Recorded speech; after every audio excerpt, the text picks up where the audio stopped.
Hello everyone, स्वागत है आपका इकरा फिजिक्स में। आज के लेक्चर में हम एक बहुत ही इंपॉर्टेंट टॉपिक को डिस्कस करने जा रहे हैं जिसका नाम है इलेक्ट्रिक फ्लक्स।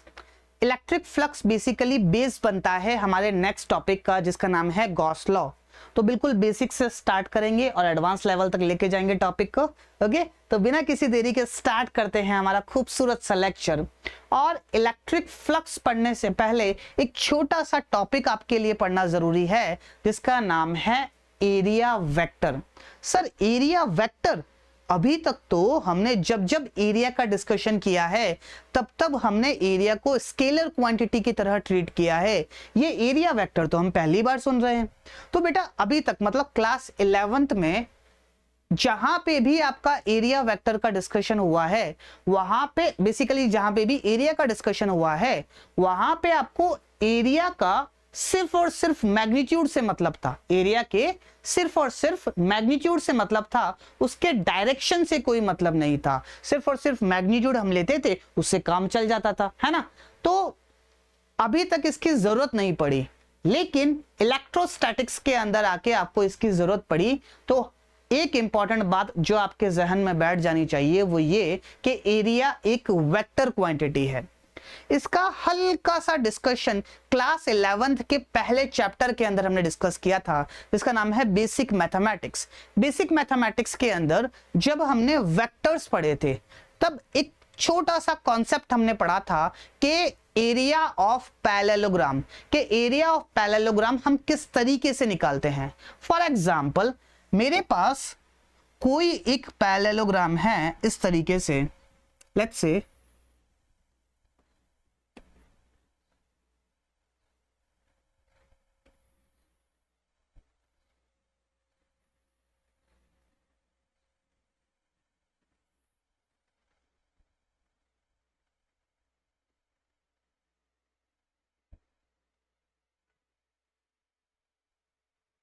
इस तरीके से मेरे पास पैरेललोग्राम है और हमने वहां पे एरिया ऑफ पैरेललोग्राम के अंदर क्या बात कही थी कि अगर मैं किसी भी पैरेललोग्राम की दो एडजेसेंट साइड्स को किसी दो वेक्टर से अगर डिनोट करता हूं, अगर मैं किसी भी पैरेललोग्राम की दो एडजेसेंट साइड्स को दो वेक्टर से डिनोट करता हूं, तो अगर मुझे इस पैरेललोग्राम का एरिया लिखना है तो वो जो एरिया होगा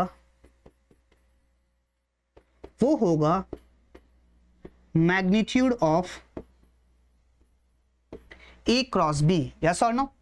तो इस तरीके से हम एरिया ऑफ पैरेललोग्राम निकालते हैं अगर मुझे इसके एडजेसेंट साइड्स वेक्टर फॉर्म में गिवन में हो तो अगर आप यहां पे गौर करो तो बेसिकली ए क्रॉस बी क्या है, एक वेक्टर क्वांटिटी है और उसका जो मैग्नीट्यूड है वो मुझे एरिया दे रखा है। तो इसका मतलब क्या मैं ऐसा कह सकता हूं क्या कि ए क्रॉस बी जो वेक्टर क्वांटिटी है वही मेरा एरिया वेक्टर है। यस और नो। क्यों? क्योंकि इसका मैग्नीट्यूड और इसका मैग्नीट्यूड सेम है।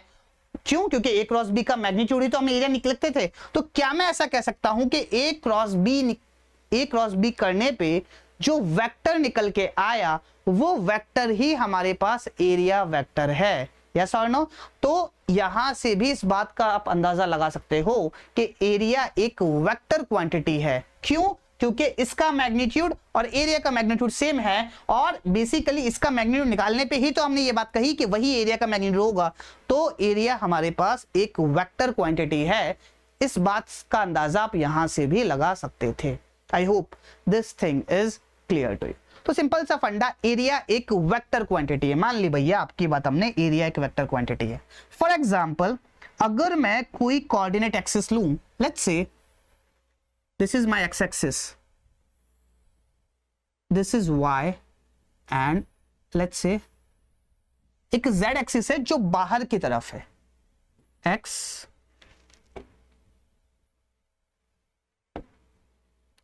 एक्स y और z। अगर मैं इस x, y और z एक्सिस के अंदर लेट्स से एक स्क्वायर बनाता हूं कुछ इस तरीके से, ठीक है। ये एक स्क्वायर है जो मैंने इस तरीके से बनाया। लेट्स से इसकी साइड है ए अब बात को जरा गौर से समझो कि अगर आप ये बात कह रहे हो सर कि एरिया एक वेक्टर क्वांटिटी है, एरिया एक वेक्टर क्वांटिटी है, तो इसका मैग्नीट्यूड भी होगा और डायरेक्शन भी होगा। यस और नो? मैग्नीट्यूड तो आप डायरेक्टली बोल सकते हो, मैग्नीट्यूड तो आपको निकालना आता है, साइड का square is my magnitude. Direction क्या होगा? डायरेक्शन हमेशा ध्यान रखना, जिस भी चीज का आप एरिया निकाल रहे हो उसके परपेंडिकुलर डायरेक्शन में आपका एरिया वेक्टर का डायरेक्शन होगा। सर अगर मैं इसको एक्स एक्सिस, इसको वाई एक्सिस बोल रहा हूं और इसी प्लेन के अंदर मेरा स्क्वायर है, तो परपेंडिकुलर तो बाहर भी होगा और अंदर भी होगा, तो मैं कौन सा लूं? तो इसके लिए सिंपल सा कन्वेंशन ये है कि अगर आपके पास 2 डायमेंशनल ऑब्जेक्ट है जिनको हम बोलते हैं ओपन ऑब्जेक्ट्स, यस और नो? ओपन ऑब्जेक्ट्स, अगर मेरे पास ओपन ऑब्जेक्ट्स है तो आप इस केस में बोथ परपेंडिकुलर डायरेक्शन ले सकते हो।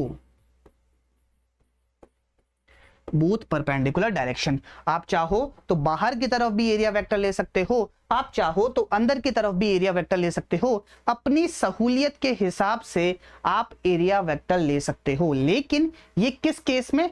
ओपन ऑब्जेक्ट्स के केस में। ओपन ऑब्जेक्ट्स बोले तो 2 डायमेंशन ऑब्जेक्ट्स, ऐसे ऑब्जेक्ट्स जिसके अंदर कोई दूसरी चीज को हम पैक नहीं कर सकते। फॉर एग्जाम्पल अगर कोई प्लेट है, इसके ऊपर मैं कुछ फॉर एग्जाम्पल एक कोई दूसरा ऑब्जेक्ट रख दूं, एक पेन रख दूं, तो ये पेन तो मेरे लिए ओपन ही रहा। लेकिन अगर इसी पेन को एक क्यूब के अंदर रख दूं तो वो पेन कैसा हो गया? क्लोज हो गया, बेसिकली उसके अंदर रख दिया ताकि बाहर से उसको ना देख पाए। यस और नो? तो ऐसे ऑब्जेक्ट जिनके अंदर कोई दूसरा ऑब्जेक्ट अगर हम रखें तो बाहर से उसको ना देख पाना पॉसिबल है, तो ऐसे ऑब्जेक्ट को हम बोलते हैं क्लोज्ड ऑब्जेक्ट। और अगर हम बाहर से देख सकते हैं तो ऐसे ऑब्जेक्ट को हम कहते हैं ओपन ऑब्जेक्ट, या फिर आसान भाषा में 2 डायमेंशनल ऑब्जेक्ट्स को हम ओपन ऑब्जेक्ट्स बोलते हैं और 3 डायमेंशनल ऑब्जेक्ट्स को हम क्या बोलते हैं?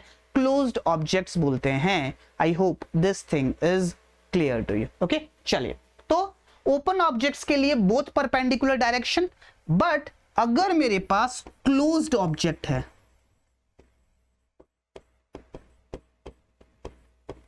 तो इसके लिए जो एरिया वेक्टर का डायरेक्शन होगा वो होगा outwards.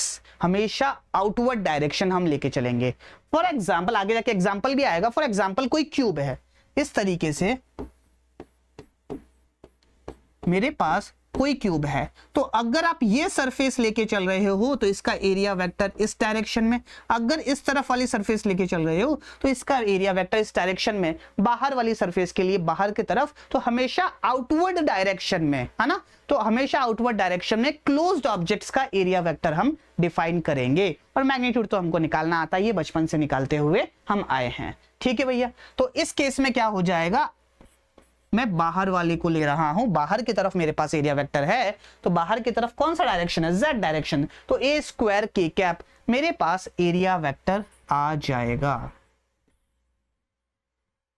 I hope this thing is clear to you. ठीक है, बात समझ आई? अच्छा, यहां पे हम एरिया वेक्टर को ए वेक्टर से तो डिनोट कर ही सकते हैं, एस वेक्टर से भी हम एरिया वेक्टर को डिनोट कर सकते हैं। सरफेस एरिया की बात होती है तो आप इसको एस वेक्टर के साथ भी डिनोट कर सकते हो।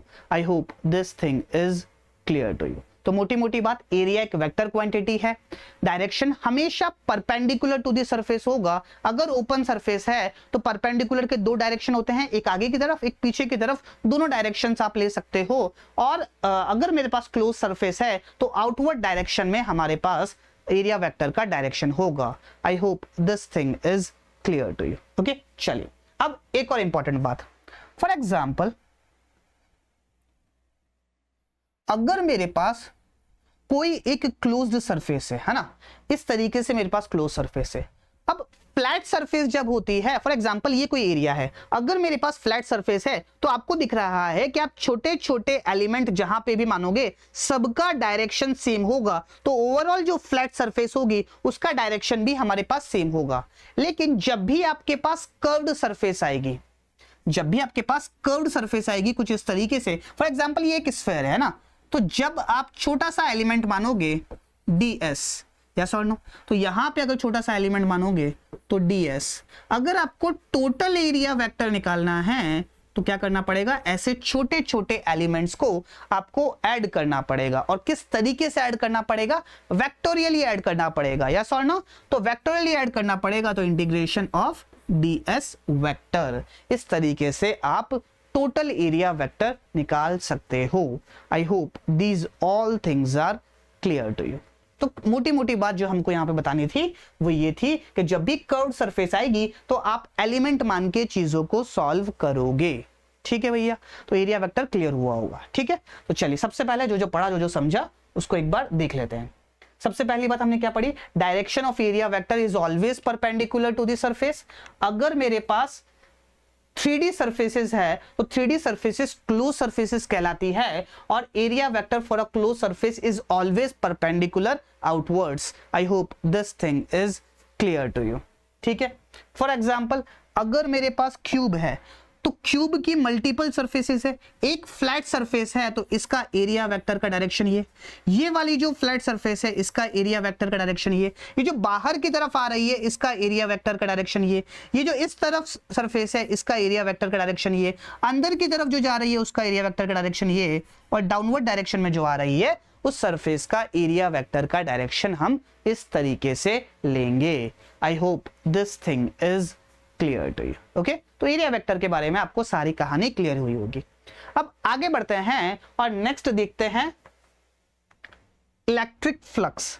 इसके अंदर भी आप कह सकते हो कि एरिया वेक्टर कर्व्ड सरफेस है मेरे पास, तो हर पॉइंट पे अलग अलग होगा, छोटे छोटे एलिमेंट्स आपको लेने पड़ेंगे। जब भी कर्व्ड सरफेस आपके पास आएगी तो आपको छोटे छोटे एलिमेंट्स लेने पड़ेंगे। ठीक है भैया, अब नेक्स्ट हमारे पास है electric flux. Electric flux basically क्या है, इसको आप ऐसे समझ सकते हो कि अगर आपको याद हो तो हमने एक छोटा सा टर्म पढ़ा था which is line density last lecture में।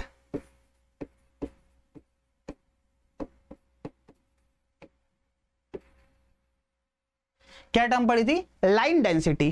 क्या होती है लाइन डेंसिटी, किसी भी यूनिट एरिया से number of field lines passing के। फॉर एग्जांपल अगर मैं एक एरिया ए ये लेता हूं तो इससे अगर इलेक्ट्रिक फील्ड इस डायरेक्शन में है तो लाइन डेंसिटी बेसिकली क्या होती है, line density is nothing but number of field lines per unit area. और हमने क्या बात कही थी कि number of field lines per unit area is directly proportional to electric field intensity. ये बात हमने लास्ट लेक्चर में की थी कि अगर किसी सेक्शन के अंदर number of field lines, for example ये ए एरिया मैंने लिया, नंबर ऑफ फील्ड लाइंस ज्यादा है तो हमने ये बात कही कि उस रीजन के अंदर इलेक्ट्रिक फील्ड की जो इंटेंसिटी होगी वो भी ज्यादा होगी। अगर किसी रीजन के अंदर नंबर ऑफ फील्ड लाइंस कम है तो उस रीजन के अंदर इलेक्ट्रिक फील्ड की जो इंटेंसिटी होगी वो भी कम होगी। यस और नो, बिल्कुल सही बात। अब इसका इससे क्या रिलेशन, इसका इससे ये रिलेशन है कि इलेक्ट्रिक फ्लक्स बेसिकली हमको ये बात बताता है कि किसी भी एरिया से कितनी number of field lines pass हो रही है। तो फ्लक्स बेसिकली एक तरीके से मेजरमेंट है कि किसी उस एरिया से कितनी फील्ड लाइंस पास हो रही है। सबसे पहली बात, फ्लक्स किसी एरिया के लिए डिफाइन होता है, डिफाइंड फॉर एन एरिया। दूसरी बात, क्या रिप्रेजेंट करता है, इट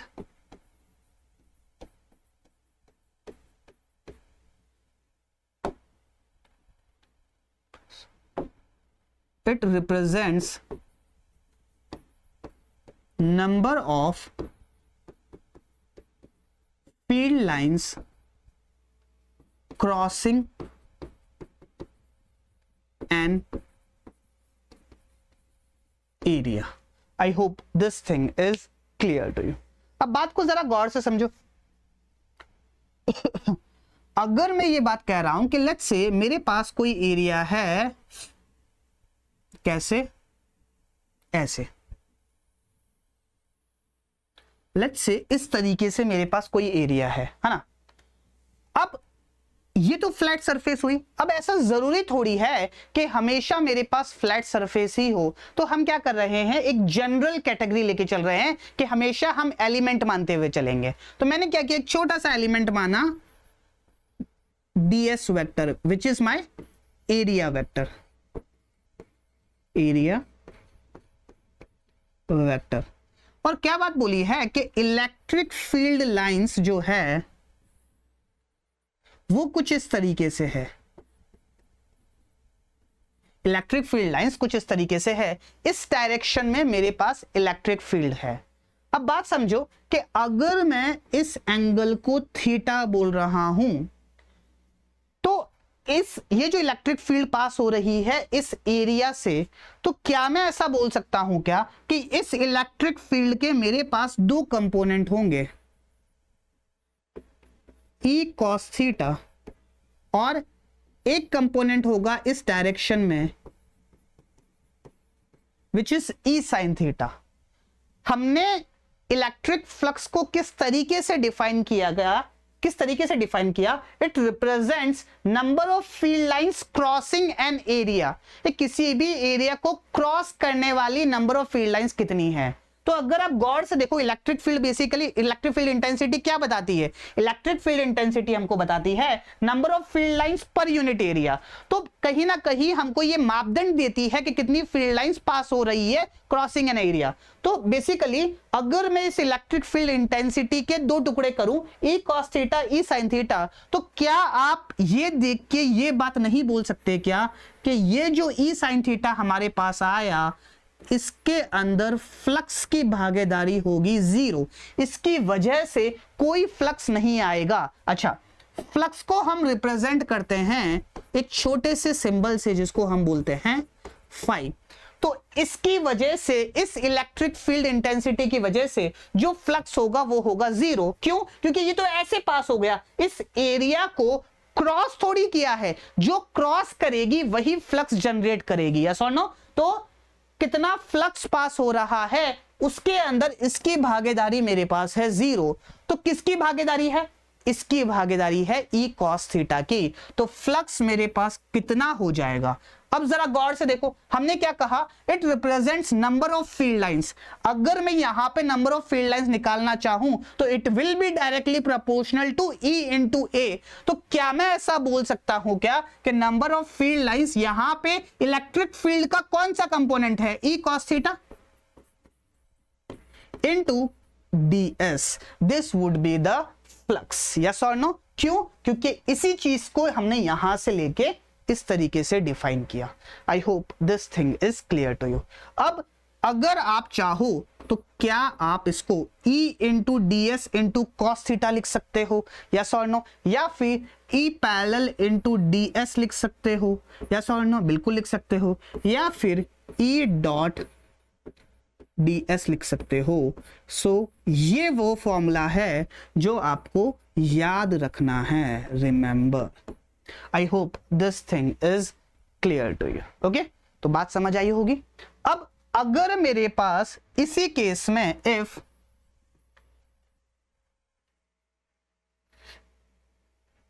अच्छा, छोटी सी मेरे से मिस्टेक हो गई, एक छोटी सी मिस्टेक।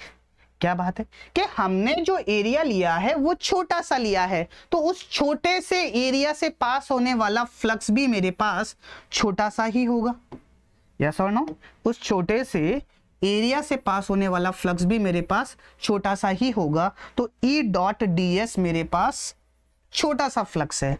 अगर मुझे टोटल फ्लक्स लिखना है तो ये होगा integration of d phi, it will be equals to integration of E dot ds।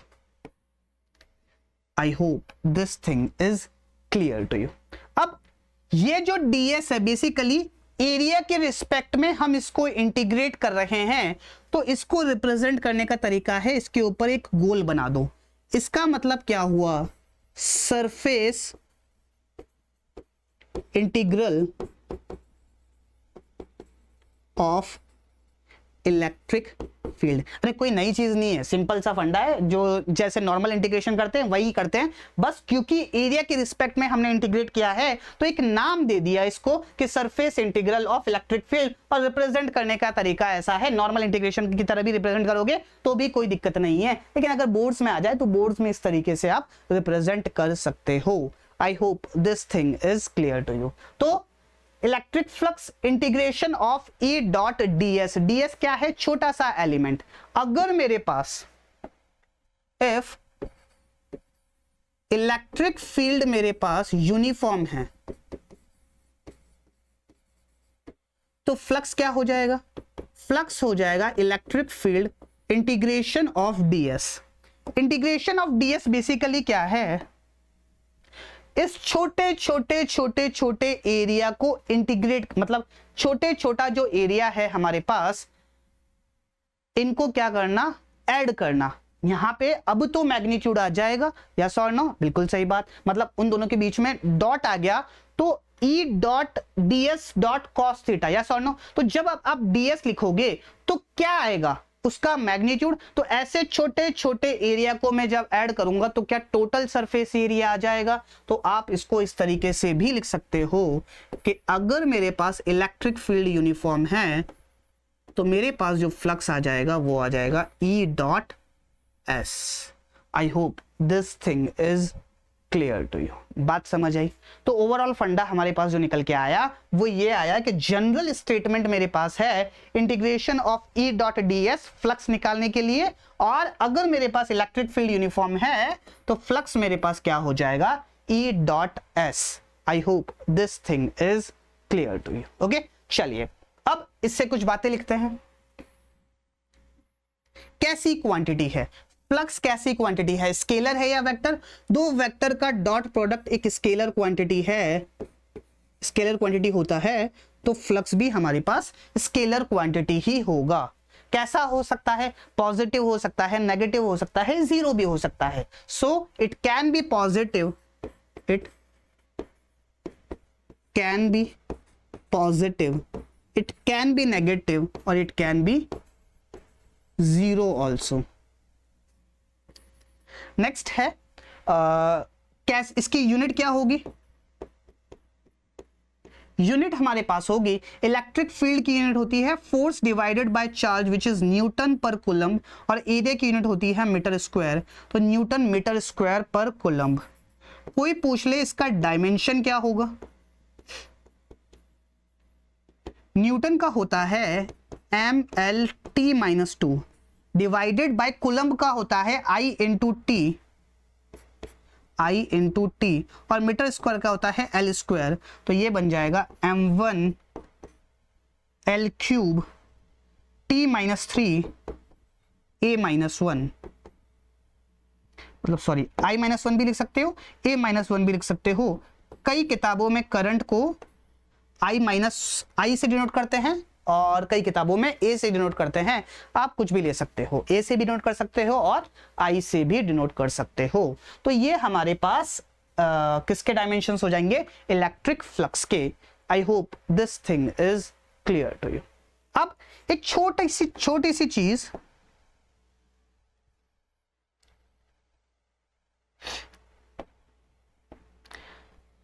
के क्लोज्ड सरफेस के लिए ये बात हम कर रहे हैं कि फॉर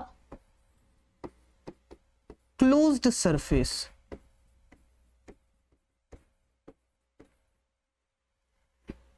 क्लोज्ड सरफेस नहीं, closed body, for closed body, अगर मेरे पास कोई क्लोज्ड बॉडी है तो अगर मेरे पास फ्लक्स इस केस में पॉजिटिव आ जाता है, फ्लक्स मेरे पास पॉजिटिव आ जाता है, तो इसको हम बोलते हैं आउटवर्ड्स फ्लक्स। क्या बोलते हैं, आउटवर्ड्स फ्लक्स।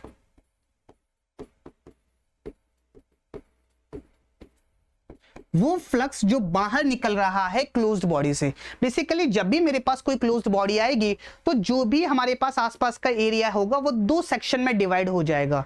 इनवर्स मतलब क्लोज बॉडी के अंदर और क्लोज बॉडी के बाहर। तो जो बाहर निकलता हुआ फ्लक्स होगा वो पॉजिटिव आएगा और इसको हम बोलेंगे आउटवर्ड्स फ्लक्स। और अगर मेरे पास फ्लक्स नेगेटिव है तो इसको हम बोलेंगे inverse flux. I hope this thing is clear to you. For example, अगर मेरे पास सिचुएशन कुछ इस तरीके से है कि लेट्स से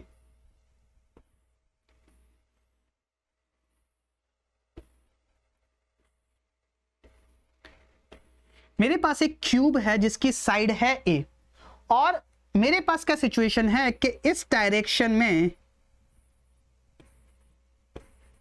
एक कांस्टेंट इलेक्ट्रिक फील्ड है। तो मुझसे सवाल में ये बात पूछिए, चलो उसको नाम दे दो, A B C D E F G H. मुझसे सवाल में ये बात पूछी है, सबसे पहली बात क्या है कि what is the flux entering, what is the flux entering, कि कितना फ्लक्स एंटर कर रहा है। अब बात समझो, फ्लक्स कितना एंटर कर रहा है मतलब बाहर से कितनी इलेक्ट्रिक फील्ड लाइंस अंदर जा रही है। तो अंदर किस फेज से जाएगी, ए बी सी डी से। तो इसके लिए जो फ्लक्स होगा उसी को हम बोलेंगे फ्लक्स एंटरिंग। और इसका अंदाजा आप इस बात से भी लगा सकते हो कि ए बी सी डी के लिए, क्योंकि ये क्लोज्ड बॉडी है, इस सरफेस के लिए जो एरिया वेक्टर होगा, इसके लिए जो एरिया वेक्टर होगा उसका डायरेक्शन ये होगा। इलेक्ट्रिक फील्ड और एरिया वेक्टर का डायरेक्शन अपोजिट, मतलब एंगल है 180 डिग्री और कॉस 180 डिग्री होता है -1। तो क्या मैं ऐसा कह सकता हूं कि इस सरफेस के लिए जो फ्लक्स होगा वो नेगेटिव होगा, और नेगेटिव होगा तो वो क्या कहलाएगा, इनवर्स फ्लक्स। और इस बात का अंदाजा आप ऐसे भी लगा सकते हो कि बाहर से अंदर फील्ड लाइंस जा रही होगी तो इसकी वजह से जो फ्लक्स होगा वो एंटर कर रहा होगा, और फ्लक्स एंटर कर रहा होगा तो उसको हम बोलेंगे इनवर्स फ्लक्स। यस और नो? तो अगर कोई आपसे इसके अंदर ये बात पूछ ले कि what is inverse flux,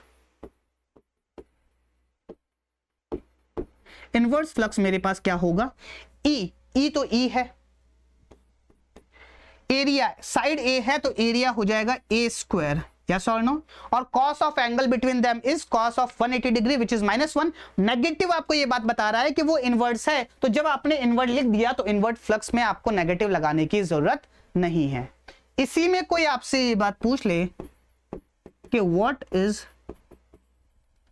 outwards flux, outwards flux बोले तो वो फ्लक्स जो अंदर से बाहर जा रहा है। तो जो फील्ड लाइंस यहां से एंटर करी वो इस तरीके से आगे जाएगी। बेसिकली सिंपलिसिटी के लिए मैंने यहां दिखाया है, ये पूरी इस तरीके से इलेक्ट्रिक फील्ड लाइंस होगी जिसके अंदर ये बॉडी रखी हुई होगी। यस और नो? तो इस केस में जो फ्लक्स इस सरफेस से ई एफ जी एच से बाहर जाएगा उसको हम बोलेंगे आउटवर्ड्स फ्लक्स, और उसकी वैल्यू भी हमारे पास कितनी हो जाएगी, E into A square. I hope this thing is clear to you. अब कोई आपसे ये बात पूछ ले कि what is the total flux passing, total flux passing through cube, कितना फ्लक्स इस क्यूब से पास हो रहा है। तो एक तो इनवर्स फ्लक्स है जो कि नेगेटिव है which is minus E A square, एक है ये वाला flux plus E A square.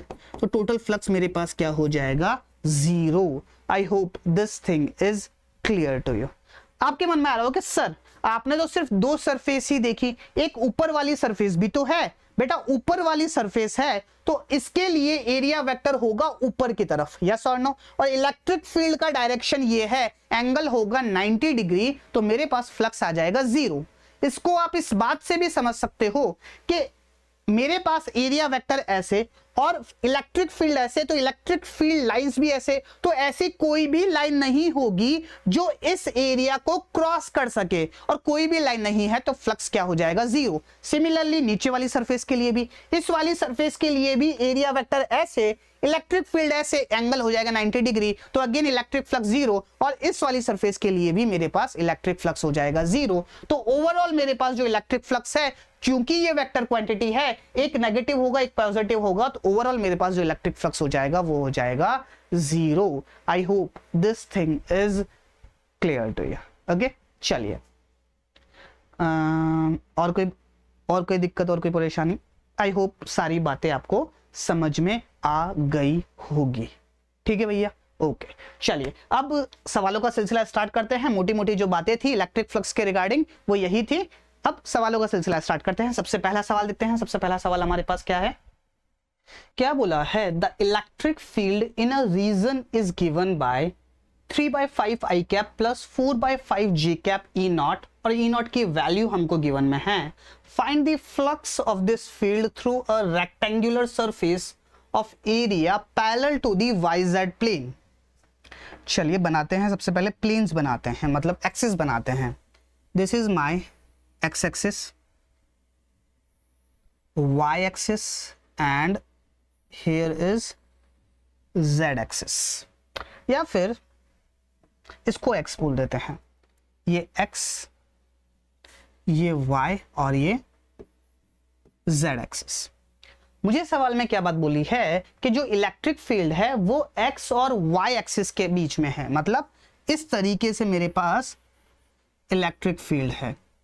और क्या बात बोली है कि जो एरिया है वो पैरेलल टू YZ प्लेन है, मतलब इस प्लेन के अंदर एरिया है, रेक्टेंगुलर एरिया है और इस प्लेन के अंदर है।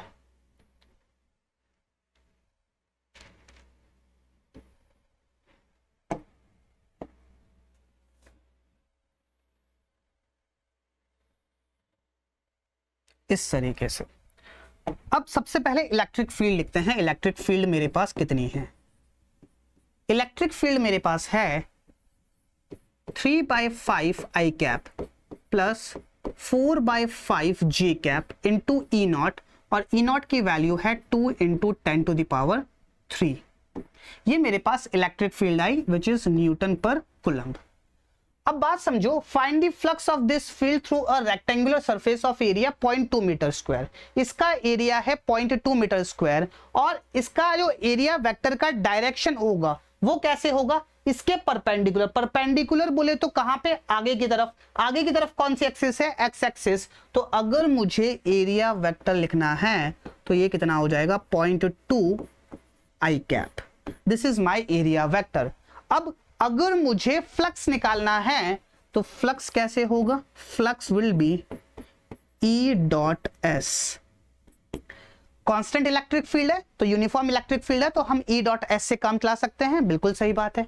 चलिए E कितना है? अच्छा, अब इस वेक्टर और इस वेक्टर का मुझे डॉट प्रोडक्ट लेना है तो I के साथ मल्टीप्लाई होगा, J 0 के साथ मल्टीप्लाई होगा तो वो हो जाएगा 0, तो I के साथ मल्टीप्लाई होगा। सो 3/5 इंटू 2 × 10⁻³ इंटू 0.2, तो ये कितना हो जाएगा? ये पॉइंट हटेगा तो 1 0, इससे ये बनेगा 100, 5 1 = 5, 20 times, 3 2 = 6, 6 2 = 12, 12 2 = 24, 240 Newton metre square per coulomb. This would be the flux which is passing through this area. I hope this question is clear to you. Okay? चलिए आगे बढ़ते हैं और अगला सवाल देखते हैं। अगला सवाल क्या है? Find out flux through the curved surface area of a hemisphere of radius r if it is placed in a uniform electric field E as shown in figure. Basically situation क्या है मेरे पास कि एक हेमिस्फीयर है और मुझसे सवाल में हमेशा जब भी आपसे फ्लक्स पूछा जाए तो हमेशा सवाल को 2 बार पढ़ो कि किससे पास होने वाला फ्लक्स पूछा है। और मेरे पास अगर कर्व्ड सरफेस है या फिर क्लोज सरफेस है तो फ्लक्स एंटरिंग पूछा है या फ्लक्स एग्जिट पूछा है। ये सारी बातें आपको दिमाग में याद रखनी है कि जब भी फ्लक्स का सवाल आए तो सवाल को अच्छे से पढ़ो कि किससे पास होने वाला फ्लक्स पूछा है, एंटरिंग फ्लक्स पूछा है या एग्जिटिंग फ्लक्स पूछा है, मतलब इनवर्ट फ्लक्स पूछा है या आउटवर्ड फ्लक्स पूछा है ना। तो इन सब चीजों का काफी ध्यान रखो। मुझसे सवाल में क्या बात पूछी है? Find the flux through the curved surface. Curved surface से कितना फ्लक्स पास हो रहा है। अब ये मेरे पास हेमिस्फीयर है, हेमिस्फीयर की जो कर्व्ड सरफेस है उससे कितना फ्लक्स पास हो रहा है। अब इसमें दिक्कत क्या है कि हेमिस्फीयर की जो सरफेस है वो कर्व्ड है तो आप सिंपली एक डायरेक्शन में ओवरऑल एरिया वेक्टर नहीं लिख सकते। कहने का मतलब क्या हुआ कि आपको एरिया ऐसे लिखना पड़ेगा,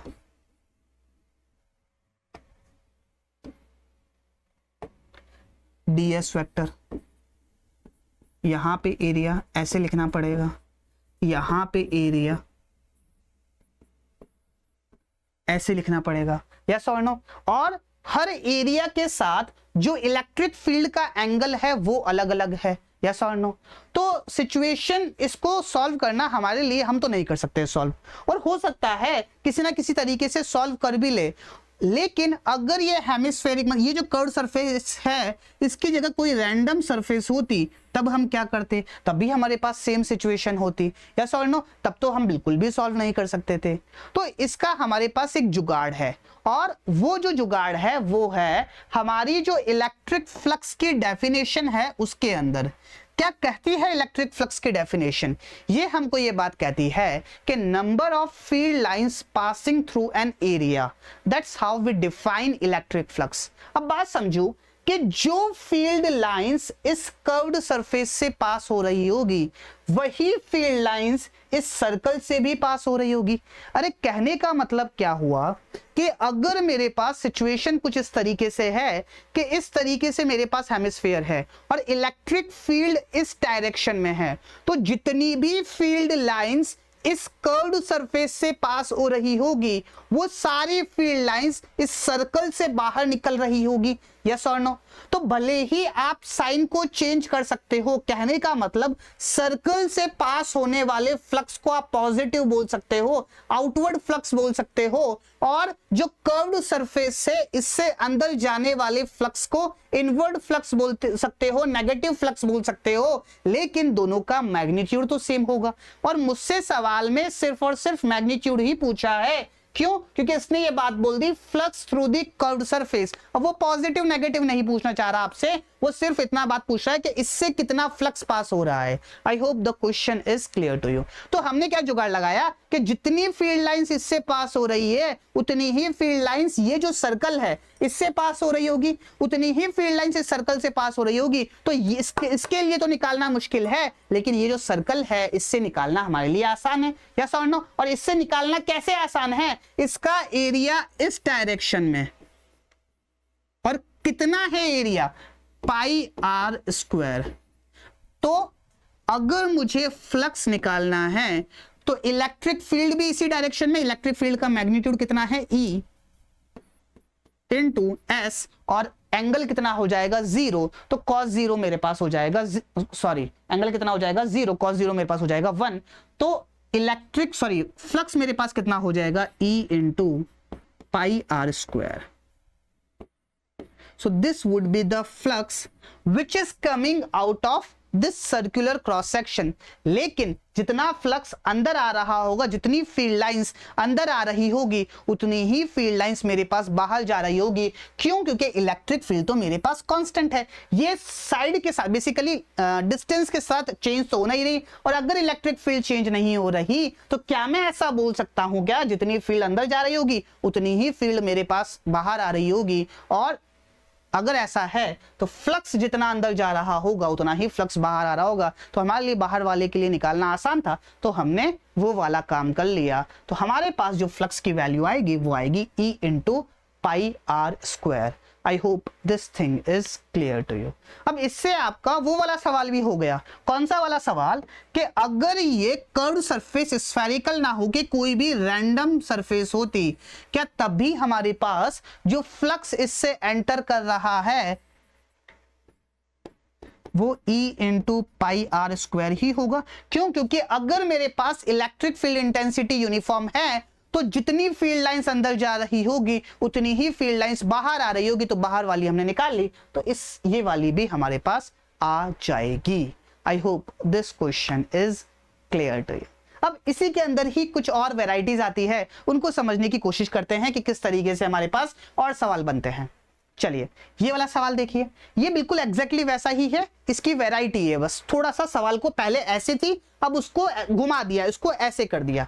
क्या बात बोली है? कि मेरे पास इलेक्ट्रिक फील्ड का डायरेक्शन ये है और flux through the curved surface of a hemisphere of radius R, के इस कर्व्ड सरफेस से कितना फ्लक्स पास हो रहा होगा, मुझसे सवाल में ये बात पूछी है। तो अगेन वही बात, अगर मैं कर्व सरफेस को लेने जाऊं तो एरिया वेक्टर और इलेक्ट्रिक फील्ड के बीच में हर पॉइंट के ऊपर एंगल अलग अलग है, तो इससे निकालना थोड़ी टेढ़ी खीर है। तो मैं क्या करूंगा, मैं ये करूंगा कि इस सर्कल से कितना फ्लक्स पास हो रहा है वो निकाल लूंगा। क्यों? क्योंकि जितनी फील्ड लाइंस इस सर्कल से पास हो रही होगी उतनी ही फील्ड लाइंस इससे बाहर जा रही होगी। वो अलग बात है, इसके लिए एंटरिंग होगा, इसके लिए आउटवर्ड्स होगा, तो इसके लिए पॉजिटिव आ जाएगा, इसके लिए नेगेटिव आ जाएगा, लेकिन मैग्नीट्यूड तो हमारे पास सेम ही रहेगा। तो इस केस में जो फ्लक्स पास हो रहा होगा वो कितना आ जाएगा, E into pi are square. I hope this question is clear to you. अब मैंने क्या किया, थोड़ा सा ओरिएंटेशन चेंज कर दिया इलेक्ट्रिक फील्ड का। इलेक्ट्रिक फील्ड अभी भी कांस्टेंट है लेकिन उसका डायरेक्शन अब चेंज कर दिया। अब इलेक्ट्रिक फील्ड इस तरफ जा रही है। अब मुझसे ये बात पूछी है कि ये जो कर्व्ड सरफेस है इससे कितना फ्लक्स पास हो रहा होगा। तो अब जरा गौर करो, इस बात को थोड़ा सा गौर करो कि मेरे पास कुछ इस तरीके की सिचुएशन है कि ये मेरे पास सरफेस और इलेक्ट्रिक फील्ड लाइंस ऐसे आ रही है, ऐसे आ रही है। अब बात समझो कि जो फील्ड लाइन यहां से एंटर हुई वो फील्ड लाइन यहां से बाहर भी तो जाएगी, जो फील्ड लाइन यहां से एंटर हुई वो फील्ड लाइन यहां से बाहर भी तो जाएगी, जो फील्ड लाइन यहां से एंटर हुई वो फील्ड लाइन यहां से बाहर भी तो जाएगी। तो जितनी फील्ड लाइंस इस कर्व मतलब आधी कर्व सरफेस से एंटर हो रही है उतनी ही फील्ड लाइंस आधी कर्व सरफेस से बाहर आ रही है। तो क्या मैं ऐसा बोल सकता हूं क्या कि इस पूरी कर्व सरफेस से जो electric field lines basically cross कर, जो इलेक्ट्रिक फ्लक्स क्रॉस कर रहा है वो जीरो हो जाएगा। क्यों? क्योंकि इस तरफ वालों के लिए जो फील्ड लाइंस होगी उनके लिए जो उनकी वजह से जो फ्लक्स होगा वो नेगेटिव होगा, और इस तरफ वालों के लिए जो फील्ड लाइंस होगी जो बाहर आ रही है उनकी वजह से जो फ्लक्स होगा वो पॉजिटिव होगा, और दोनों इक्वल होंगे तो जो negative flux will be equals to positive flux. तो नेट फ्लक्स मेरे पास इस कर्व सरफेस से कितना हो जाएगा, zero. I hope this thing is clear to you. तो इस केस में हमारे पास जो फ्लक्स होगा वो कितना होगा, जीरो। ठीक है।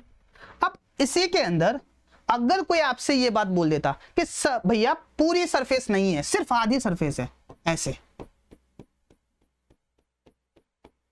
सिर्फ आधी सरफेस है, इतनी सी सरफेस है, इसको हटा दो, सिर्फ इतनी सी सरफेस है, मतलब ये स्फेरिकल सरफेस का आधा हिस्सा काट दो, तो ये तो एक 2D सरफेस बन गया। अब बेसिकली जितना फ्लक्स एंटर हो रहा था वही हम काउंट करेंगे, और उसको काउंट करने का तरीका क्या है कि सेंटर के अंदर जो सेमी सर्कल बन रहा है उस एरिया को ले लो, और सेंटर के अंदर सेमी सर्कल बन रहा है उसका एरिया अगर मैं ले लूं तो फ्लक्स अगर मुझसे इसके हाफ का पूछ ले तो वो कितना हो जाएगा, E into pi are square by 2। I hope this thing is clear to you. बात समझ आई? कोई दिक्कत हो आप सीधी बात पूछ सकते हो। बात समझ आई? ठीक है। अब अगला सवाल क्या है हमारे पास? अब मेरे पास जो इलेक्ट्रिक फील्ड है वो ऐसे सरफेस के परपेंडिकुलर डायरेक्शन में, रेडियली इस डायरेक्शन में, रेडियल डायरेक्शन में मेरे पास इलेक्ट्रिक फील्ड है। कहने का मतलब क्या हुआ कि अगर मैं इस पॉइंट के ऊपर देखता हूं तो इस पॉइंट पे इलेक्ट्रिक फील्ड का डायरेक्शन ये, और इत्तेफाक की बात ये कि इस पॉइंट पे एरिया वेक्टर का डायरेक्शन भी ये, तो हर पॉइंट के ऊपर इलेक्ट्रिक फील्ड और एरिया वेक्टर का डायरेक्शन यही रहेगा। ये ds, ये E और ये ds, ये E और ये ds दोनों सेम ही रहेंगे। तो क्या मैं ऐसा बोल सकता हूं क्या कि इस केस के अंदर जो छोटा सा फ्लक्स होगा वो होगा E इंटू ds, और एंगल इनके बीच में जीरो, तो cos जीरो हो जाएगा 1। यस और नो? अगर मुझे टोटल फ्लक्स निकालना है तो इलेक्ट्रिक फील्ड का भले ही डायरेक्शन अलग अलग हो लेकिन मैग्नीट्यूड तो मेरे पास सेम है, तो मैग्नीट्यूड अगर सेम है तो वो बाहर आ जाएगा इंटीग्रेशन ऑफ ds। मतलब अगर मैं छोटे छोटे एरिया अलग अलग जगह मान रहा हूं तो इन सब को मुझे एल्जेब्रिकली ऐड करना है, वेक्टोरियली ऐड नहीं करना। क्यों? क्योंकि मैंने लिख दिया E ds cos जीरो लग दिया, मतलब ds का मैग्नीट्यूड लिखना है। तो इतना सा एरिया, इतना सा एरिया, इतना सा एरिया, इतना सा एरिया, ऐसे करते करते पूरी कर्व सरफेस जब मैं लूंगा तो टोटल एरिया मेरे पास आएगा, और टोटल एरिया मेरे पास कितना होता है, 2 पाई आर स्क्वायर। तो मेरे पास जो फ्लक्स आ जाएगा वो आ जाएगा E into 2 pi are square. I hope this question is clear to you. अगर कंफ्यूजन हो रहा है तो यहाँ पे cos 0 भी लिख लो। इसका मतलब ये जो ds है इसका हमने मैग्नीट्यूड लिखा है। I hope this thing is clear to you. और ये सारे सवाल आपको क्लियर हुए होंगे, बात समझ आई। चलिए आगे बढ़ते हैं और अगला सवाल देखते हैं। अगला सवाल क्या है, क्या बोला है, find flux of the electric field through each of the 5 surfaces of the inclined plane as shown in figure. What is the total flux through the entire closed surface? Basically हमारे पास जो स्लाइडर होता है उसके जैसा एक closed surface है। तो मुझसे सवाल में ये बात पूछी है कि इसकी जो 5 इंडिविजुअल सरफेसेस है उनसे कितना फ्लक्स पास हो रहा है और पूरी क्लोज्ड सरफेस है इससे कितना फ्लक्स पास हो रहा है। मुझसे सवाल में ये बात पूछी है। सबसे पहले 5 सरफेसेस की बात करते हैं। सबसे पहली सरफेस ADEF,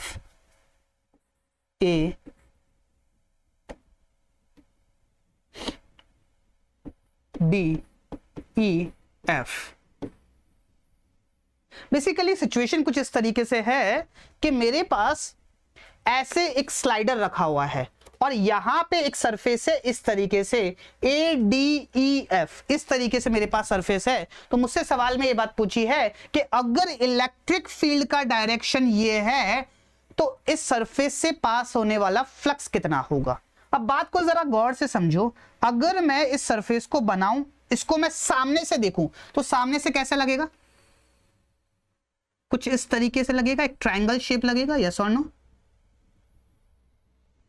और इलेक्ट्रिक फील्ड का अगर मैं डायरेक्शन बनाऊं तो इलेक्ट्रिक फील्ड का डायरेक्शन मेरे पास ये है। तो ये जो ADEF सरफेस है वो ये वाली है, फ्रंट फेस से मुझे दिखेगा A और F। I hope this thing is clear to you. अब अगर ये सरफेस कुछ इस तरीके से है, ये एक फ्लैट सरफेस है, तो इसकी वजह से जो एरिया होगा वो होगा S वेक्टर इस डायरेक्शन में। अब इस एरिया के लिए सबसे पहले मुझे ये विड्थ बतानी पड़ेगी और ये हाइट बतानी पड़ेगी। विड्थ तो मुझे दे रखी है B, ये हाइट मुझे नहीं दे रखी है। मुझे ये जो स्लैंट हाइट है A ये दे रखी है और ये जो एंगल है ये थीटा गिवन में है। तो क्या मैं ऐसा बोल सकता हूं क्या कि ये हो जाएगी A साइन थीटा और ये हो जाएगी A कॉस थीटा। तो ये हाइट मेरे पास आ गई, ये मेरे पास है B। तो क्या मैं ऐसा बोल सकता हूं कि इससे पास होने वाला flux E dot S into cos theta. E कितना है, E तो S है, E तो E है, S कितना है, S बोले तो एरिया, एक रेक्टेंगल बन रहा है तो ये बनेगा AB sine theta, A sine theta into B into cos of angle between them. Electric field ऐसे, एरिया वेक्टर ऐसे, एंगल हो जाएगा 180 डिग्री, कॉस 180 डिग्री होता है माइनस, तो फ्लक्स मेरे पास आ जाएगा minus EAB sine theta. Let's say इसको मैंने बोला φ1। I hope this thing is clear to you. अब बात करते हैं ADBC से। ADBC की अगर मैं बात करूं तो मेरे पास जो एरिया वेक्टर है वो कुछ इस तरीके से है। एरिया वेक्टर, लेट्स से इसको मैंने बोला S2। तो एरिया वेक्टर मेरे पास इस तरीके से है और इलेक्ट्रिक फील्ड मेरे पास इस तरीके से है। ये एंगल अगर मेरे पास थीटा है तो ये एंगल मेरे पास हो जाएगा 90 माइनस थीटा, यस और नो। तो ये एंगल कितना हो जाएगा, 90 माइनस थीटा।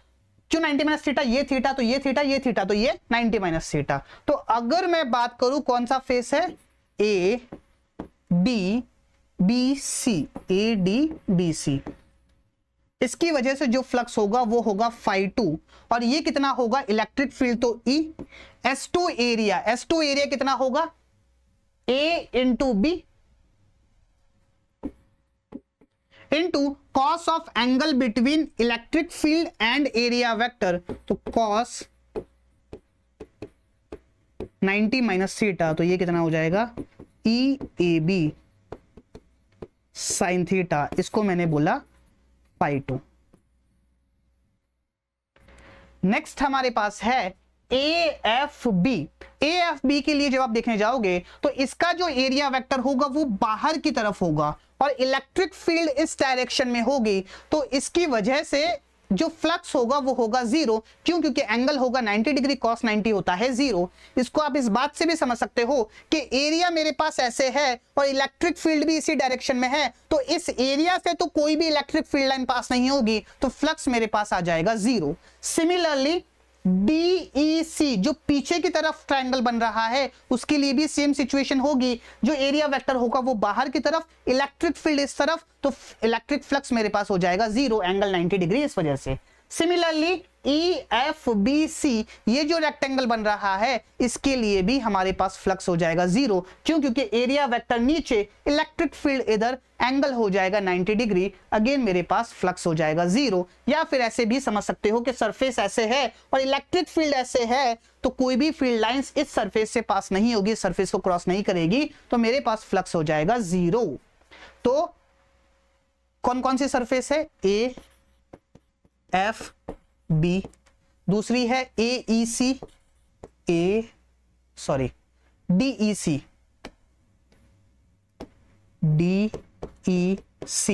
और तीसरी सरफेस कौन सी है? EFBC। इनसे जो फ्लक्स पास होगा वो हो जाएगा जीरो। तो इस तरीके से हमने इस तरीके से हमने पांचों सरफेस से निकलने वाला फ्लक्स निकाल लिया। एक और सवाल जो हमसे पूछा है वो पूछा है टोटल फ्लक्स। टोटल फ्लक्स बोले तो इस फ्लक्स एक स्केलर क्वांटिटी है, तो जितनी भी सरफेसेस से हमारे पास फ्लक्स निकल रहा है उन सबको ऐड कर दो। जैसे ही ऐड करोगे तो ये है EAB sin थीटा, ये है माइनस EAB sin थीटा, तो टोटल फ्लक्स मेरे पास हो जाएगा zero. I hope this thing is clear to you. तो इससे आप इस बात का अंदाजा लगा सकते हो कि अगर मेरे पास इलेक्ट्रिक फील्ड कांस्टेंट है, अगर मेरे पास इलेक्ट्रिक फील्ड कांस्टेंट है और अगर मेरे पास क्लोज्ड बॉडी है, तो total flux passing through the body will always be zero. अगर इलेक्ट्रिक फील्ड नॉन यूनिफॉर्म है तो सिचुएशन चेंज हो सकती है, बाकी अगर इलेक्ट्रिक फील्ड कांस्टेंट है तो total flux passing through the body would be zero. ये बात आप अपने नोट्स में भी लिख सकते हो। क्या लिखोगे? लिखो, if electric field is constant and we have a closed body, या फिर ऐसे लिखो, if electric field is constant then flux passing through the closed body will be zero. I hope this thing is clear to you. Okay, चलिए आगे बढ़ते हैं और अगला सवाल देखते हैं। अगला सवाल क्या है? क्या बोला है? in figure a cone lies in a uniform electric field E. Determine the electric flux entering the cone. Again मैंने आपको क्या बात बोली थी कि फ्लक्स के सवालों में इस बात का जरूर ध्यान देना कि कौन सा फ्लक्स पूछा है, तो हमेशा दो बार पढ़ना। क्या बोला है? इलेक्ट्रिक फ्लक्स एंटरिंग द कोन, कि फ्लक्स कितना कोन के अंदर एंटर हो रहा है।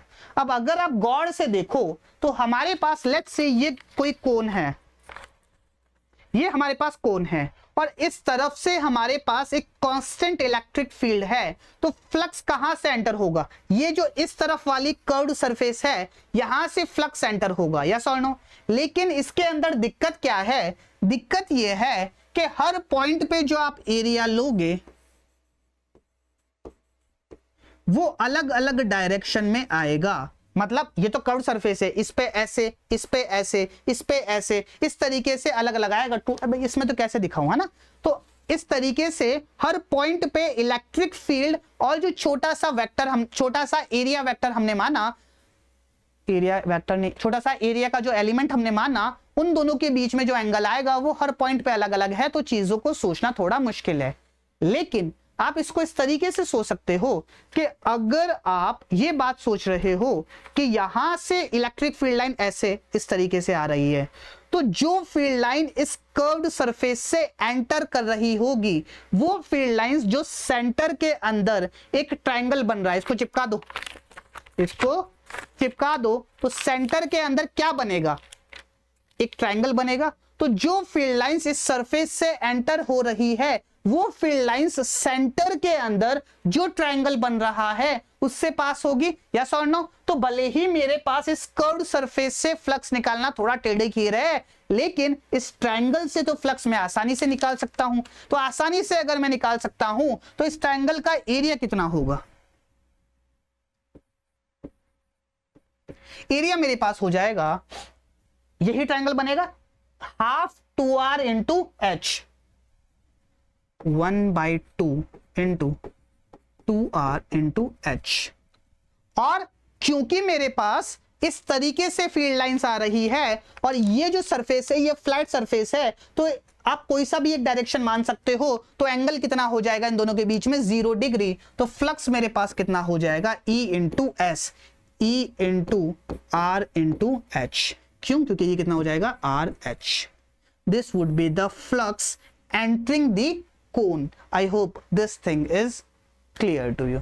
अब यही चीज आपसे कोई पूछ लेता what will be the flux exiting the cone, तो भी आपके पास आंसर सेम ही आता, E into R into H. और total flux passing through the cone which will be 0। I hope this thing is clear to you. लेकिन ये बात ध्यान रखना, ऐसा नहीं कोई सी भी क्लोज सरफेस दिख जाए, flux passing through the total flux पूछे आप 0 लिख दो। जब मेरे पास इलेक्ट्रिक फील्ड कांस्टेंट होगी तभी ये बात मैं कह सकता हूं। बात समझ आई? ठीक है। अब इसी सवाल के अंदर अगर कोई आपसे ये बात बोल देता कि इलेक्ट्रिक फील्ड ऐसे नहीं, इलेक्ट्रिक फील्ड आपके पास ऐसे है, कांस्टेंट है लेकिन ऐसे है, तो ये जो कर्व्ड सरफेस है इससे पास होने वाला फ्लक्स कितना होगा? क्या बात बोली? यही सवाल है, फ्लक्स एंटरिंग कितना होगा। तो अगर मेरे पास कर्व्ड सरफेस है कुछ इस तरीके से, है ना, और इलेक्ट्रिक फील्ड मेरे पास यहां से अंदर की तरफ है, अगर इलेक्ट्रिक फील्ड इस डायरेक्शन में है तो जितना फ्लक्स इस कर्व्ड सरफेस से एंटर हो रहा होगा उतना ही फ्लक्स नीचे जो एक सर्कल बन रहा है इससे बाहर आ रहा होगा। तो क्या मैं ऐसा बोल सकता हूं क्या कि जो फ्लक्स होगा इस केस में वो होगा E इंटू पाई आर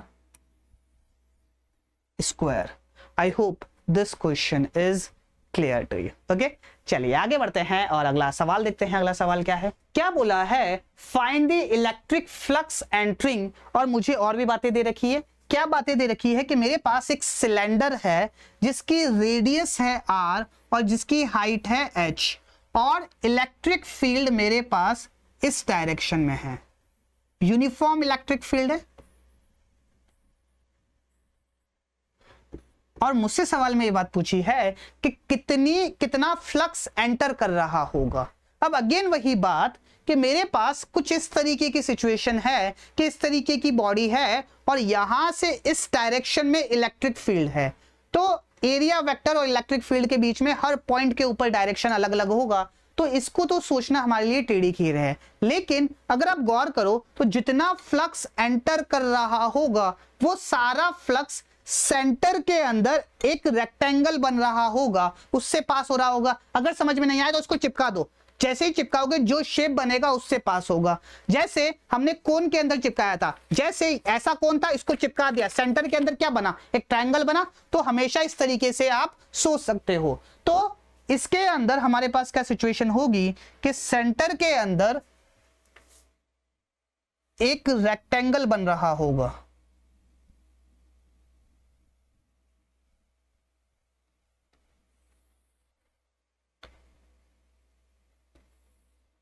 कुछ इस तरीके से। अब जितना फ्लक्स इस कर्व्ड सरफेस से पास हो रहा होगा उतना ही फ्लक्स इस रेक्टेंगल से पास हो रहा होगा। इस रेक्टेंगल की अगर मैं बात करूं तो ये साइड मेरे पास हो जाएगी 2r और ये साइड हो जाएगी h। तो अगर मुझे टोटल फ्लक्स लिखना है तो वो हो जाएगा E into 2RH। So this would be the flux entering, total flux नहीं, फ्लक्स एंटरिंग अगर मुझे लिखना है तो वो हो जाएगा E इंटू 2RH। कोई total flux passing through this cylindrical surface पूछ लेता तो वो हो जाता 0। क्यों? क्योंकि इलेक्ट्रिक फील्ड यूनिफॉर्म है। जितना फ्लक्स इधर वाली कर्व सरफेस से एंटर हो रहा होगा उतना ही फ्लक्स इधर वाली कर्व सरफेस से बाहर जा रहा होगा। I hope this question is clear to you. अब इसी का ही एक और रूप है। अब हमने क्या किया कि इसके अंदर सिलेंडर को हल्का सा टिल्ट कर दिया। कहने का मतलब क्या हुआ कि अब जो हमारे पास रेडियस है वो तो सेम ही है, रेडियस और हाइट तो सेम ही है, लेकिन जो सिलेंडर पहले ऐसे था अब उसको हल्का सा टिल्ट कर दिया एट एन एंगल थीटा। अब अगर मैंने सिलेंडर को टिल्ट कर दिया तो पहले सिचुएशन कुछ ऐसी थी, अब सिचुएशन कुछ ऐसी है, यस और नो? तो फ्लक्स बेसिकली इलेक्ट्रिक फील्ड ऐसे जा रही थी पिछले केस में, अभी भी ऐसे ही जा रही है। पिछले केस में क्या था कि जो नीचे वाली सरफेस थी इससे कोई भी फ्लक्स पास नहीं हो रहा था। क्यों? क्योंकि इसका एरिया वेक्टर ऐसे, इलेक्ट्रिक फील्ड ऐसे, तो इन दोनों के बीच में एंगल था 90 डिग्री, तो cos 90 मेरे पास हो जाता 0।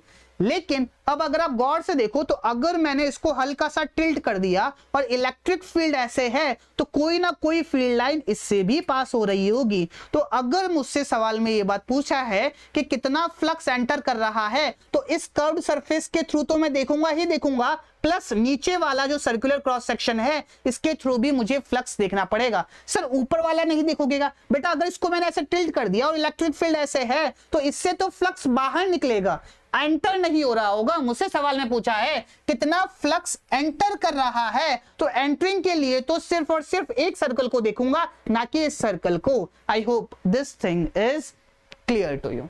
तो इस सर्कल के जो ये जो कर्व सरफेस है इसके लिए तो हमको निकालना आता है। कर्व सरफेस की अगर मैं बात करूं तो इसका एरिया वेक्टर होगा इस डायरेक्शन में। लेट्स से इसको मैंने बोला S। इलेक्ट्रिक फील्ड है मेरे पास इस डायरेक्शन में, ये एंगल थीटा, तो ये हो जाएगा 90 माइनस थीटा, तो ये अगेन मेरे पास हो जाएगा थीटा। वही सेंटर पे जो रेक्टेंगुलर प्लेट बन रही है उसके हिसाब से हम देख रहे हैं। चलिए, तो फ्लक्स एंटरिंग हम निकाल रहे हैं, फ्लक्स एंटरिंग। लेट्स से इसकी वजह से जो फ्लक्स है कर्व सरफेस की वजह से, उसको हमने बोला φ1। φ1 मेरे पास कितना होगा, E into 2R into H, और cos of angle between E and S, तो ये कितना हो जाएगा cos theta, E2RH cos theta. Let's say φ2 क्या है, ये जो नीचे का एक सर्कल बन रहा है इससे फ्लक्स कितना एंटर हो रहा है। अब इसका जो एरिया वेक्टर होगा वो होगा ऐसे, लेट्स से इसको मैंने बोला S2, और इलेक्ट्रिक फील्ड मेरे पास इस डायरेक्शन में है। अगर मैं गौर से देखूं तो ये एंगल मेरे पास है थीटा, ये एंगल है 90, this is my electric field. तो φ2 मेरे पास कितना होगा, E इंटू एरिया कितना है pi are square into cos of 90 plus theta, तो ये कितना हो जाएगा E pi are square minus sine theta होता है। लेकिन हम सिर्फ और सिर्फ इस बात का अंदाजा लगा रहे हैं कि फ्लक्स कितना एंटर हो रहा है, तो माइनस लिखने की जरूरत हमको नहीं है। I hope this thing is clear to you. ठीक है, तो अगर मुझे टोटल फ्लक्स एंट्रिंग लिखना है तो E तो मेरे पास कॉमन आ जाएगा 2RH cos theta plus pi are square sine theta. I hope this thing is clear to you. आपके मन में कहीं ये वाला डाउट तो नहीं आ रहा कि सर इसके अंदर एक नेगेटिव आ रहा था, भले ही आपने लिखा नहीं लेकिन सॉल्व करने पे एक नेगेटिव आ रहा था, क्योंकि आपने लिखा इसलिए नहीं क्योंकि वो एंटरिंग था। इसके अंदर तो नहीं आ रहा था, इसके अंदर इसीलिए नहीं आ रहा था बेटा क्योंकि ये एक्चुअल में उस मेथड से नहीं हुआ है, हमने तो जुगाड़ लगाया है। जितना फ्लक्स इससे एंटर कर रहा होगा उतना फ्लक्स सेंटर के अंदर जो रेक्टेंगल होगा उससे बाहर आ रहा होगा, तो हमने तो बाहर आने वाला निकाला है। एंटर करने वाले के लिए तो एरिया वेक्टर ऐसे, इलेक्ट्रिक फील्ड ऐसे, एंगल जो होगा वो 90 डिग्री से ज्यादा ही होगा, यस और नो, तो उसके लिए भी फ्लक्स हमारे पास नेगेटिव ही आएगा। I hope this thing is clear to you. कहीं पे भी साइन का कोई भी क्या बोलते हैं कोई भी कंफ्यूजन नहीं होना चाहिए। ओके, तो ये सारे सवाल आपको क्लियर हो गए होंगे। ओके, चलिए आगे बढ़ते हैं और अगला सवाल देखते हैं। अगला सवाल क्या है हमारे पास। अब देखो, अभी तक हमने जितने भी सवाल किए हैं उनके अंदर इलेक्ट्रिक फील्ड हमारे पास कांस्टेंट थी। यहां पे इलेक्ट्रिक फील्ड हमारे पास वेरिएबल है, एक्स के साथ साथ इलेक्ट्रिक फील्ड हमारे पास चेंज हो रही है। जब x की वैल्यू 0 तो इलेक्ट्रिक फील्ड 0, x की वैल्यू a तो electric field a not into a का स्क्वायर, x की वैल्यू 2a तो electric field a not into 2a का होल स्क्वायर। इस तरीके से इलेक्ट्रिक फील्ड कंटिन्यूअसली चेंज हो रही है। तो मुझसे सवाल में क्या बात पूछी है, find the electric flux passing through the cube. अब आप ये नहीं बोल सकते कि इस क्यूब से पास होने वाला इलेक्ट्रिक फ्लक्स जीरो होगा। क्यों नहीं बोल सकते? क्योंकि इलेक्ट्रिक फील्ड अब हमारे पास कांस्टेंट नहीं है। बात समझ आई? ठीक है भैया। चलिए, तो इस केस में कैसे करेंगे? सिंपल सा फंडा, कितना फ्लक्स अंदर आ रहा है और कितना फ्लक्स बाहर जा रहा है, दोनों निकालो, दोनों को माइनस कर लो, वही फ्लक्स पास हो रहा होगा। यस और नो? तो लेट्स से सबसे पहले हम निकाल रहे हैं कितना फ्लक्स अंदर आ रहा है। फाई इन, फाई इन। इन चार सरफेसेस को तो भूल जाओ, ऊपर वाली, नीचे वाली, एक इस तरफ वाली और एक इस तरफ वाली। फ्लक्स जो क्योंकि सबके अंदर जो एंगल है वो 90 डिग्री है। जो सबसे पहला सवाल किया था उसके अंदर हमने ये बात डिस्कस कर ली थी। सिर्फ और सिर्फ एक फ्रंट वाली सरफेस को और जो उस तरफ वाली सरफेस है उसको हमको देखना है। फ्रंट वाली सरफेस की अगर मैं बात करूं तो इसके लिए जो एरिया वेक्टर होगा वो इस डायरेक्शन में होगा। लेट्स से इसको मैंने बोला S1। S1 का डायरेक्शन ये होगा, इलेक्ट्रिक फील्ड का डायरेक्शन ये, S1 का डायरेक्शन ये। तो मेरे पास क्या, मेरे पास जो फ्लक्स एंटर कर रहा होगा वो होगा इस पॉइंट के ऊपर इलेक्ट्रिक फील्ड। इस पॉइंट के ऊपर इलेक्ट्रिक फील्ड कितनी है? यहां पे x की वैल्यू है 2a, तो इलेक्ट्रिक फील्ड मेरे पास हो जाएगी E नॉट इंटू 2a का होल स्क्वायर। यस और नो? इस पूरे एरिया के ऊपर जो इलेक्ट्रिक फील्ड है वो तो कांस्टेंट है। क्यों? क्योंकि x से जो डिस्टेंस है पूरे एरिया का वो कांस्टेंट है। तो E नॉट इंटू 2a का होल स्क्वायर, ये हमारे पास लिखी electric field, into area vector. एक क्यूब है जिसकी साइड है a, तो एरिया वेक्टर हो जाएगा a square, into angle between them cos 180 degree. तो ये कितना हो जाएगा? 4 E नॉट इंटू a की power 4। This is my flux entering. Flux कितना बाहर जा रहा है, ये कितना होगा? कितना फ्लक्स बाहर जा रहा है अगर हम गौर से देखें तो इस पॉइंट के ऊपर इलेक्ट्रिक फील्ड कितनी होगी? 2a प्लस a, 3a हो जाएगा, तो 9a स्क्वायर। यस और नो? 5 आउट कितना हो जाएगा? E not into 9a square into area, तो a स्क्वायर ही रहेगा। अब इस केस में जो एरिया वेक्टर आएगा वो इस डायरेक्शन में आएगा, तो कॉस 0 हो जाएगा इस केस में। तो ये मेरे पास कितना हो जाएगा? 9e नॉट a की power 4, 5 out. So net flux मेरे पास कितना आ जाएगा? 9e naught a square a की power 4 minus 4e naught a की पावर 4, तो ये कितना हो जाएगा? 5e नॉट a की power 4। This is the net flux which is passing through the surface. I hope this question is clear to you. Okay, चलिए आगे बढ़ते हैं और अगला सवाल देखते हैं। अगला सवाल क्या है?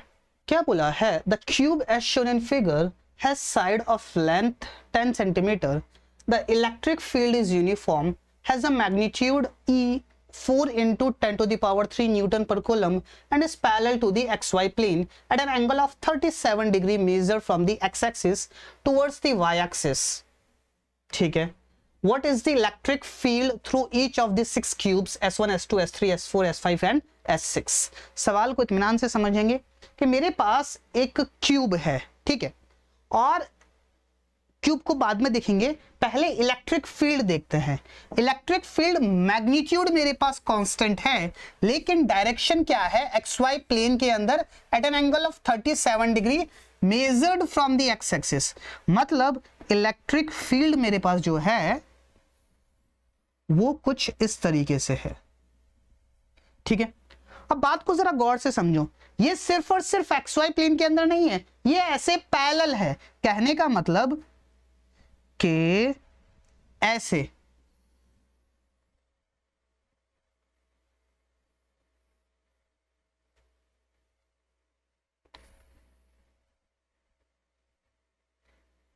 ऐसे इलेक्ट्रिक फील्ड है। बात समझ आई कि पूरे प्लेन के अंदर है। अगर मैं इस चीज को क्यू बोल रहा हूं तो ऐसे यहां से स्टार्ट करो ऐसे, और पूरे अंदर की तरफ ऐसे इलेक्ट्रिक फील्ड है मेरे पास, और मैग्नीट्यूड मेरे पास कांस्टेंट है। एक ऐसा टेढ़ा प्लेन मान लो ना, इस तरीके से जो प्लेन जा रहा है ना, इस पूरे प्लेन के अंदर मेरे पास इलेक्ट्रिक फील्ड है। तो मुझसे सवाल में ये बात पूछी है कि हर फेज से पास होने वाला इलेक्ट्रिक फ्लक्स कितना है। अब बात को जरा गौर से समझो। सबसे पहले सिंप्लिसिटी के लिए मैं ये जो दो लाइनें हैं इनको मिटा रहा हूं, सिर्फ एक लाइन आपको दिखा रहा हूं, and that is my electric field का डायरेक्शन। अब बात को जरा गौर से समझो। सबसे पहले देखो पीछे वाली फेस कौन सी है, बैक वाली S4, और फ्रंट वाली फेस कौन सी है, S5। S4 एंड S5 के लिए अगर मैं देखूं,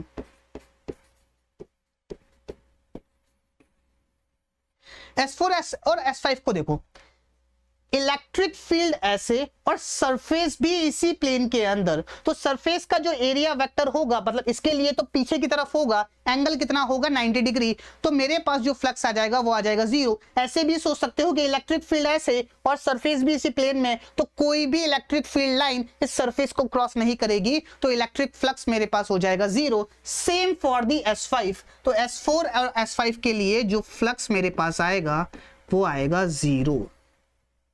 I hope this thing is clear to you। अब बात करते हैं किसकी बात करें, सबसे पहले S1 की बात करते हैं।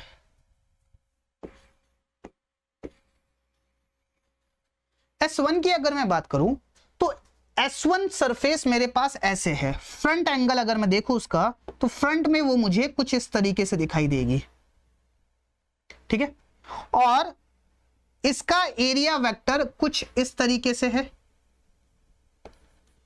यस और नो?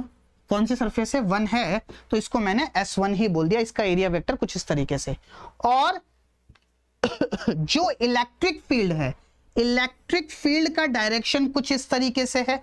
यस और नो? और ये जो एंगल है, देखो ये एंगल मुझे दे रखा है, ये है 37 डिग्री। तो ये वाला जो एंगल होगा ये कितना होगा, ये होगा 53 डिग्री। तो ये जो एंगल है ये होगा 53 डिग्री, और इलेक्ट्रिक फील्ड मेरे पास इस डायरेक्शन के अंदर है। चलिए, अब ये एंगल 53 डिग्री, तो मेरे पास क्या हो जाएगा, ये एंगल हो जाएगा 90 डिग्री।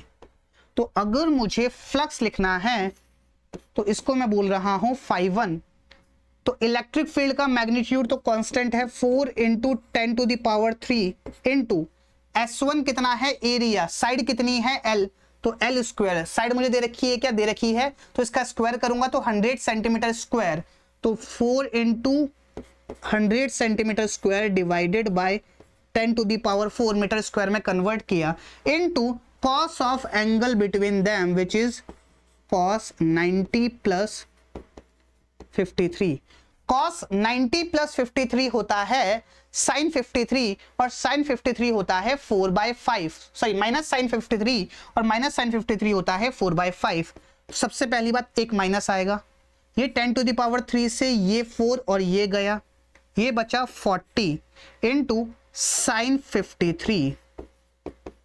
sin 53 मेरे पास होता है, sin 53 कितना होता है 4/5 माइनस 40 इंटू 4/5, 5 1 जा 5 8 जा, तो -32 newton metre square per coulomb. ये मेरे पास फ्लक्स होगा through S1। I hope this thing is clear to you. अब अगर मैं जो इस तरफ की सरफेस है S3, इसके लिए बात करूं, तो ये मेरे पास S3, इसके लिए जो एरिया वेक्टर होगा वो इस तरफ होगा, और ये जो एंगल होगा, सॉरी ये इस डायरेक्शन होगा इलेक्ट्रिक फील्ड, और ये जो एंगल होगा ये होगा 37 डिग्री। तो S3 का मैग्नीट्यूड सेम, इलेक्ट्रिक फील्ड का मैग्नीट्यूड सेम, सिर्फ और सिर्फ जो वेरिएशन आएगा वो आएगा 37 का। यहां पे आएगा cos 37 विच इज अगेन मेरे पास आएगा sin 53 के बराबर।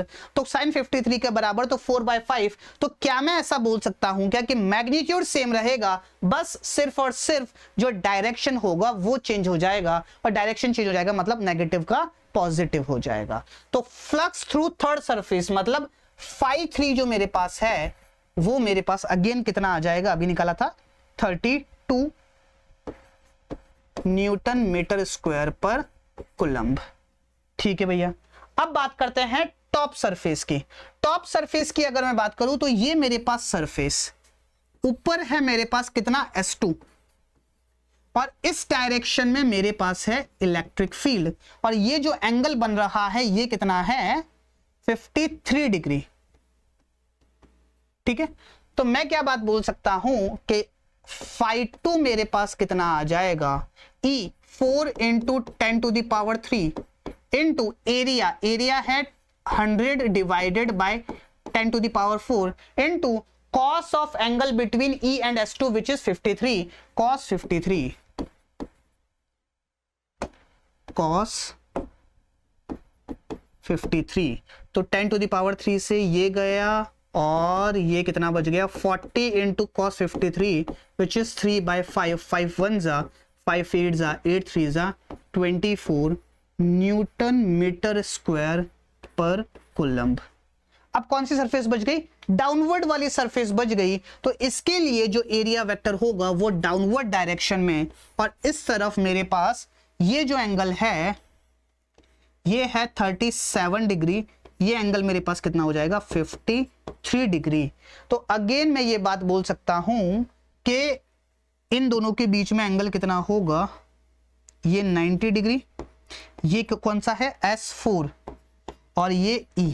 ठीक है भैया, तो एंगल कितना हो जाएगा E और S4 के बीच में 90 प्लस 37, तो 54 मेरे पास कितना हो जाएगा 4 into 10 to the power 3 into 100 divided by 10 to the power 4 cos of 90 plus 37 which is sin 37 minus sin 37, तो माइनस 40 इंटू साइन 37 होता है 3/5, तो यह आ जाएगा -24 Newton metre square per coulomb. So this will be the flux through the fourth surface. I hope this thing is clear to you. अगर कोई आपसे ये बात पूछ लेता कि what will be the total flux, total flux देखो -32 plus 32 0 plus 24 minus 24 0, क्यों आया, क्योंकि क्लोज सरफेस है और इलेक्ट्रिक फील्ड मेरे पास कैसी है, कांस्टेंट है, तो मेरे पास जो फ्लक्स आएगा टोटल फ्लक्स आएगा वो आएगा 0, और हर सरफेस से हमने फ्लक्स निकालना सीखा। I hope this question and all the questions are clear to you. Okay, तो आज के लिए इतना ही, इसी को हम आगे नेक्स्ट लेक्चर में कंटिन्यू करेंगे। आज के लिए इतना ही, that's it from my side for today. Thank you so much everyone, all the best, पढ़ते रहिए।